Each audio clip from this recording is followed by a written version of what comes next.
BNP নেতা রুহুল কবির রিজভী বিএনপির vote অর্ধেক এই রিজভী একাই কমিয়ে দিচ্ছে এবং শিবিরের পক্ষে কোটি টাকার প্রচারণা চালিয়ে দিচ্ছে।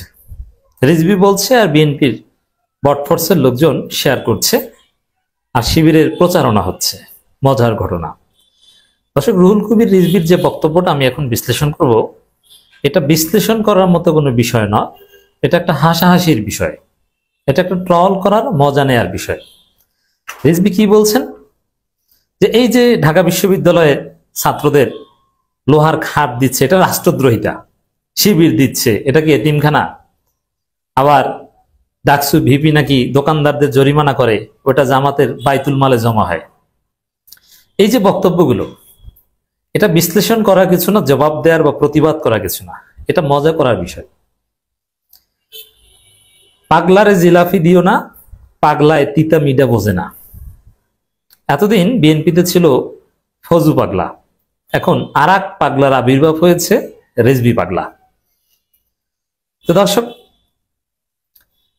এই পাগলারে জিলাপি দিও না মানে রিজভী পাগলাকে মাইক হাতে দিও না, বিএনপিকে জয় বাংলা করে দিচ্ছে।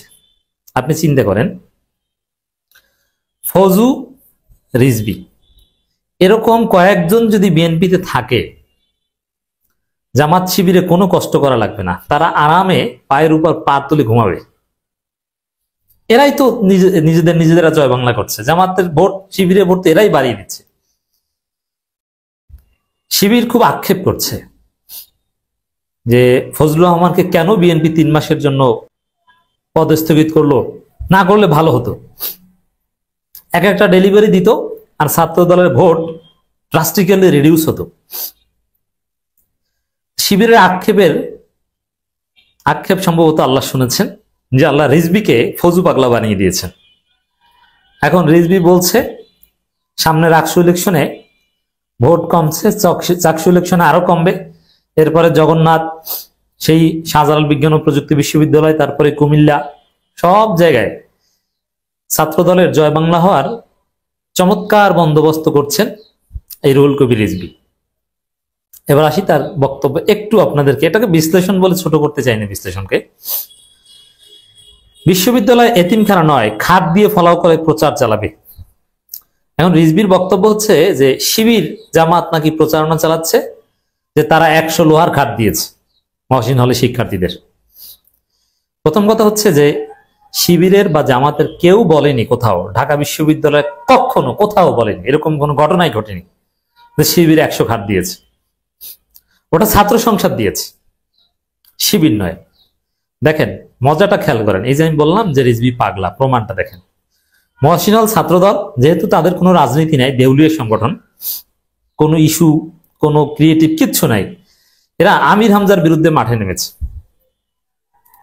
তা আমির হামজার বিরুদ্ধে মাঠে নেমতে যে একটা কথা বলেছে যে সাধারণ শিক্ষার্থীদের ক্রেডিট শিবিরকে নিতে দেওয়া যাবে না। এর মানে ওই যে খাত দেয়া, ওটা সাধারণ শিক্ষার্থীদের অধিকার, ওটা হল সংসদের, ওটা বিশ্ববিদ্যালয় প্রশাসনের।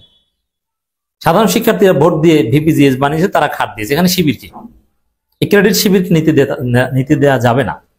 এটা হচ্ছে মহসিন হলের ছাত্র দলের বক্তব্য। আর রিজভী বলছেন যে শিবির লোহার খাট দিয়েছে, আবার শিবির এটা প্রচার করছে।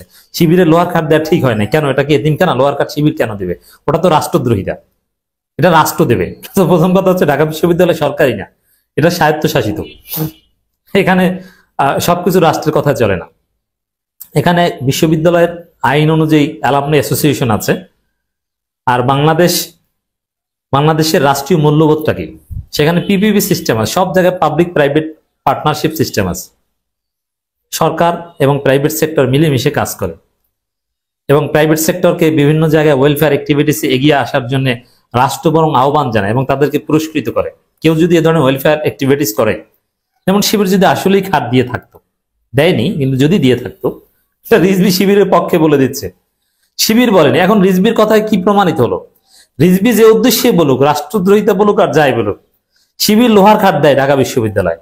এখন তো সারা বাংলাদেশে সে হাবিবপুর ডিগ্রি কলেজের শিক্ষার্থীরা জানবে যে রুহুল কবির রিজভী বলেছে শিবির লোহার খাট। ধরে বাবারে, শিবির খাটও দেয়, এই শিবিরই তো ভালো, অথচ শিবির দেয়নি।